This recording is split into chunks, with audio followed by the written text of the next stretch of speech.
98.0 Center Radio.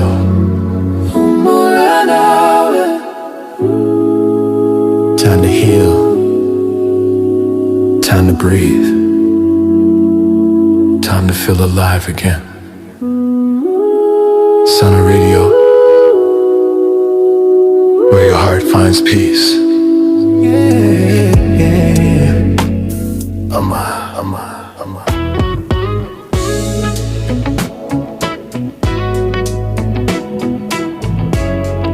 Muri episode ya 11 twasize Brian agiye kubwira Edison ukuri kwa byose n'impamvu yahunze urugo rwe. Ese Edison namara kumenya ukuri arabyakira gute? Sekibi episode ya 12.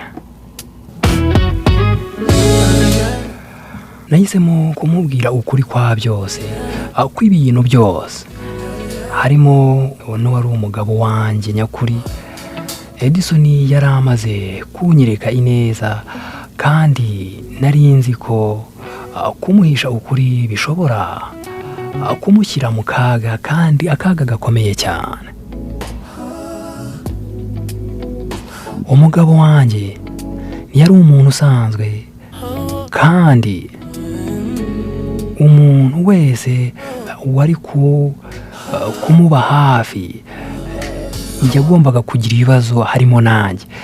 Bivuze yuko kuba ndi hafi cyangwa se narashyingiranywe n'umugabo wanjye bikanshyira mu kaga, no kuba Edison andi hafi nawe yari kuba ari mu byago. Muri ako kanya umutima wanjye wari uremerewe n'ibintu byose nari mbitse mu mutima, nkomeza gutekereza icyo nakora n'uburyo nabyivana. Rero uko kuremererwa, nari nyiri kwibaza uko nzabona amahoro n'umudendezo byuzuye, cyangwa uko nzivana muri ibyo bibazo, muri ubwo buzima budasanzwe burangwamo amasezerano ya sekibi, burangwamo ibintu bidasanzwe habe na gato.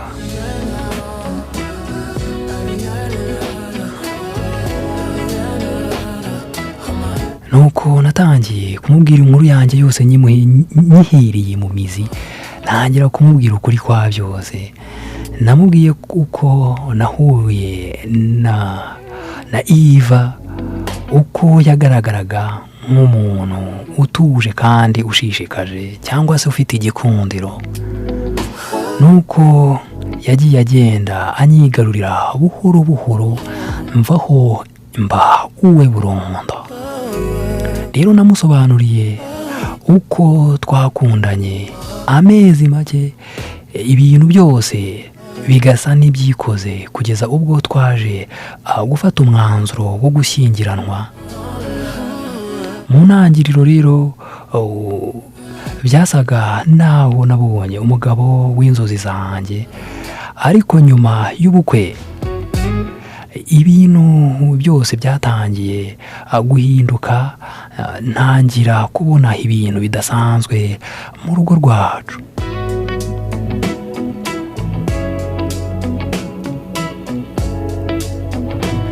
Mbese nanamusobanuriye nuko navumbuye ikintu kikanshegesha cyane, nta kindi.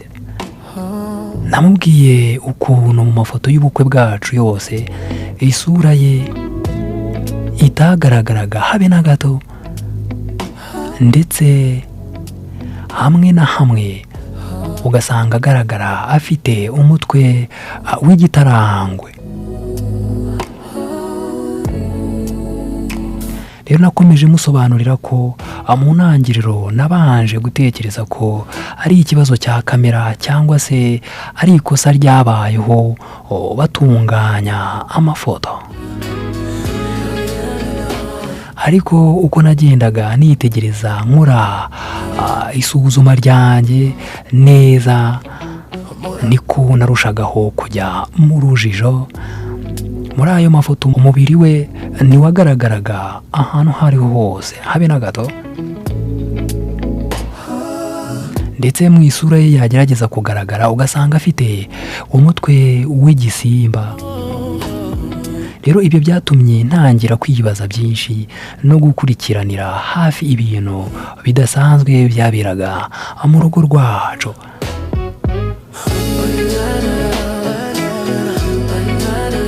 Rero iyo nyota nari mfite gukurikirana no kumenya buri kimwe, ni nayo mpamvu haje gutuma hamenyekana isano yari afitanye n'imva zari inyuma mu gikari z'abantu bari barashyinguwe, biba ariyo ntandaro.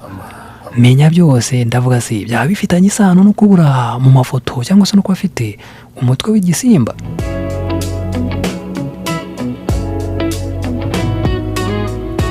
Rero ubwo nari nyiri kumubwira byose, nahise mbona mu maso ha Edison hatangiye guhinduka buhoro buhoro, nuko ansingiriza ukuboko agufatisha mu mutwe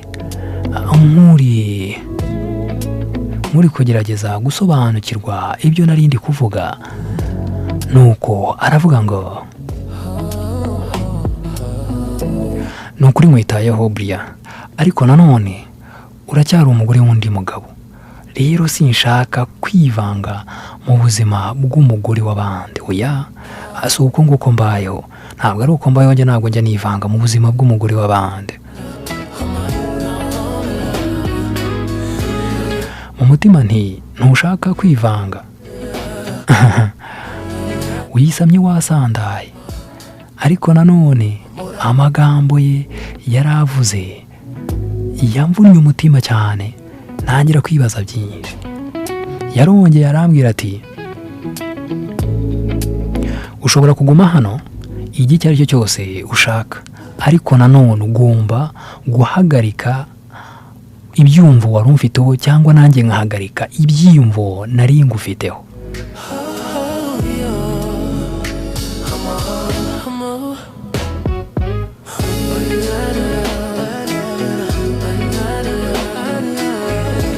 Rero nagerageje gusobanura vuba, nawe ati Edison, mbabarira untege amatwi ndakwinginze.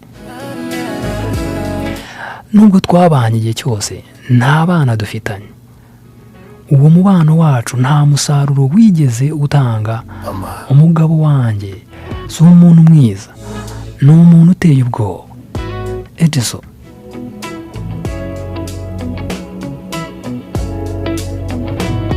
please nyumva.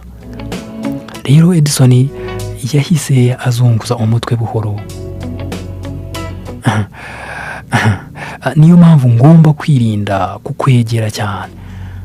Umugabo nk'uwo ashobora kukwica umuntu wese ugerageza kwitanga cyangwa kwitambika mu migambi. Niyo mpamvu ntugire ngo hari ikindi. Niyo mpamvu nahise mubaza mfite ubwoba nti, none se Edison, ushaka kumva mu nzu yawe?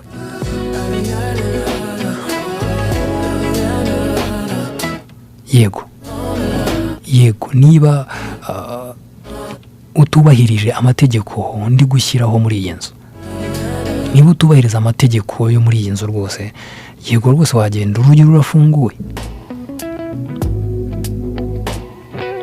Rero mu mutima nahise nifata, ushaka kwibaza ati kubera iki se? Nyine birumvikana umugabo wari utangiye kwifata gutyo byari bigoranye. Nanjye nahise mbaza Edison, kubera iki koko? Nari nangiye kugukunda pe, byivuye inyuma. Rero mbere yo gusubiza yarabanje arahindukira ati, Brian, mu by'ukuri nanjye nari ntangiye kugukunda pe, nakubeshye nari ntangiye kugukunda. Rero akimbwira ayo magambo, umutima wanjye wahise usimbuka. None se kuki uhisemo kubihagarika Edison?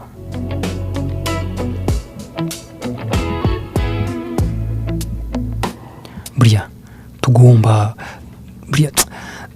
kugenda buhoro, tugomba kubigendamo buhoro rwose, kuko umugabo wawe si umuntu usanzwe ukurikije uko wagiye umbwira inkuru yawe. Rero birumvikana uri umuntu wo kwirinda cyane pe, ndakurahiye, kandi uri umuntu wo kwirindwa cyane.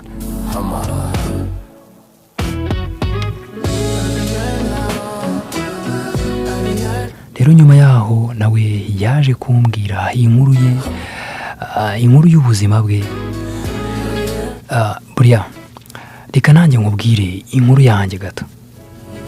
Mu ntangiriro sinatekerezaga kuba umushoferi wa taxi, oya. Mu by'ukuri nashoje kaminuza kandi nari mfite ubucuruzi bwari butangiye gutera imbere. Muri make nari ndimo kugenda nunguka, ndimo gutera imbere. Muri make ubuzima bwanjye bwari burimo kugenda neza, kugeza igihe inshuti yanjye magara yansabaga kwinjira mu muryango w'ibanga. Uwo muryango wasezeranyaga kumpa ubutunzi bwinshi n'imbaraga, ariko naje kubyanga. Rero aho kwemera ubwo butunzi n'imbaraga zidasanzwe, nahisemo kongera gutangira ubuzima bundi bushya, mpereye hasi, mpereye kuri zeru. Bityo nuko naje kwisanga ndi umushoferi wa taxi, nubwo nari mfite impamyabumenyi ya kaminuza. Ibyo ntabwo nabyitayeho. Burya amahoro yo mu mutima aruta ubutunzi bwanduye. Ibyo wari ubizi buriya?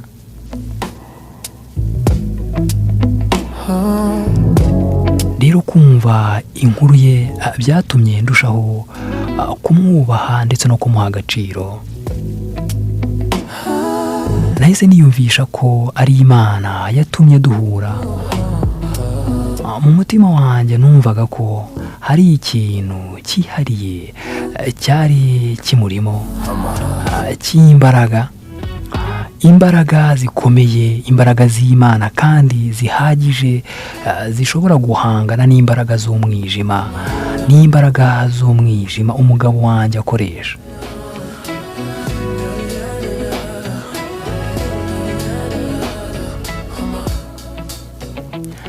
Nuko rero mpitamo kumubwira nti, Edison, mu by'ukuri nkeneye uburinzi bwawe. Ariko mu by'ukuri si uburinzi gusa nashakaga. Ushobora kwibaza uti washakaga iki kandi? Nashakaga icyo umukobwa wese ashaka ku muhungu kugira ngo babane. Nashakaga n'urukundo rwe, nashakaga kwa nkunda. Nacyo kiri mu byatumaga numva nkeneye, ari nkeneye urukundo rwe,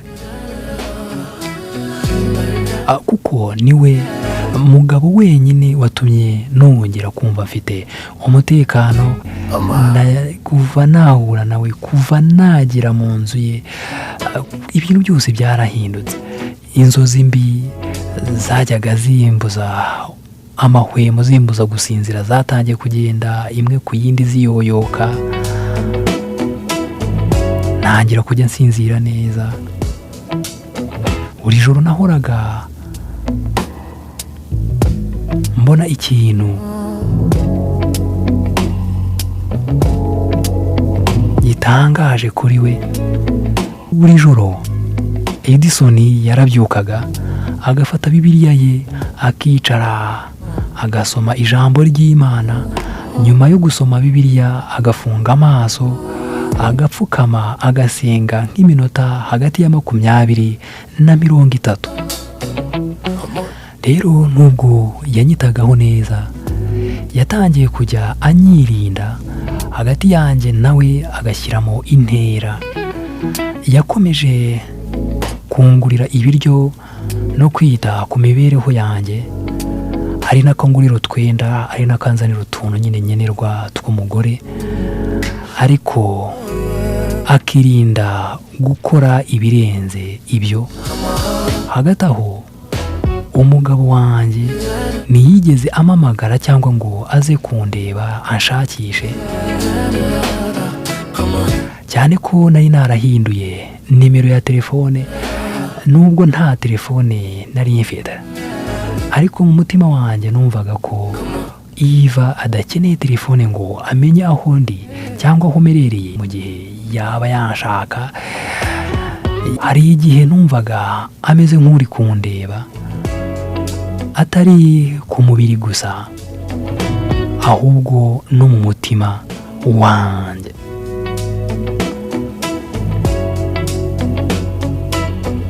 Rero umunsi nacikaga umugabo wanjye, namucitse nta kintu na kimwe ntwaye, nta myenda nigeze ntwara, nta bintu by'agaciro yari yaranguriye natwaye, yewe nta na telefone nayo nigeze ntwara, nayisize ku muriro icaginze. Ubuzima bwanjye n'amahoro yanjye byari bifite agaciro kurusha ibintu byose by'agaciro nari nasize muri ruriya rugo n'ibindi byose. Nyuma yaho igihe nahuraga na pasiteri wanjye wadusezeranyije, ubwo namubwiraga muri make ibyanjye ibyabaye byose, yambwiye amagambo yangumye mu mutima wanjye. Amagambo yambwiye yagiraga ati, abantu benshi bava mu buzima nk'ubwo mu mubiri, ariko ibitekerezo byabo bigasigara n'ubutunzi bwinshi basize inyuma. Muri make ntibagende wese, ugasanga amaso n'ubwenge busigaye bufite isano bufitanye n'ubutunzi asize inyuma.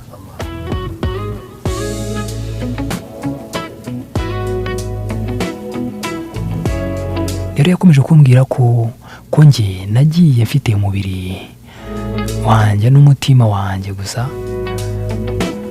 ari nayo mpamvu isano yampuzaga n'umugabo wanjye yagendaga icika buhoro buhoro, kuko ibye n'ubutunzi bwe nari nabisize inyuma, yaba ku mubiri no ku mutima nari nabisize inyuma.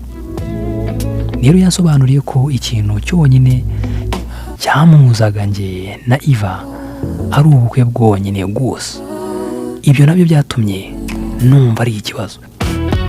Yansobanuriye ko ikintu cyonyine cyamuhuzaga njye na Iva ari ubukwe bwonyine gusa. Icyo cyonyine nacyo cyahise kinguma mu mutima, ntangira gutekereza ubundi buryo. Nyuma y'iyo nama yamaye, nahise ndeka kujya muri iryo torero kuko nari mfite ubwoba cyane, kuko ariho nari narasezeraniye na Iva imbere y'Imana. Natekerezaga ko Iva ashobora kuba ari kundeba cyangwa se ashobora kuhansanga, ndetse na pastor ntiyarazi aho nari narahungiye.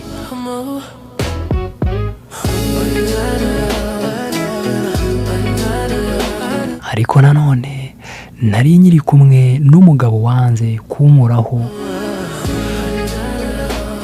Mu ntangiriro sinabyumvaga na gatoya, nahoraga nibaza nti ni gute umugabo yaba mu nzu imwe n'umugore nkanjye akitwara nk'aho ndi mushiki we gute? Ariko mu gihe we yambonaga atyo, njye namubonaga ukundi kuntu. Kuri njye yari umugabo mwiza w'igikundiro kandi ufite inshingano. Buhoro buhoro natangiye kumukunda kandi cyane.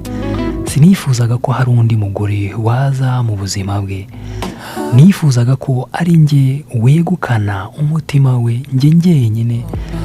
Ariko hari ikintu nari ntagasobanukiwe icyo gihe.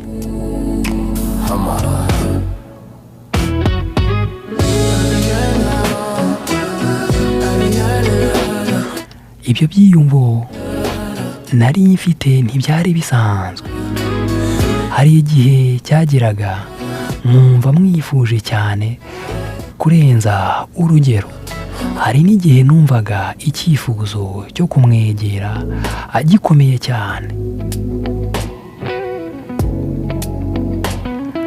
nubwo we yagaragaza ko ashaka gushyiramo intera hagati yanjye nawe, numvaga kuri njye bidakwiye.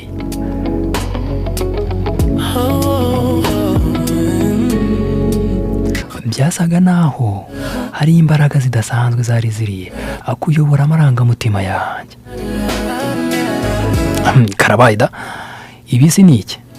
Brian ko atangiye kwifuza umusore w'abandi, ni amahoro. Ntuzacikanwe rero na episode ya 13, inkuru muyitegurirwa mukayigezwaho na Mr. BM. Ciao ciao, nakagaruka.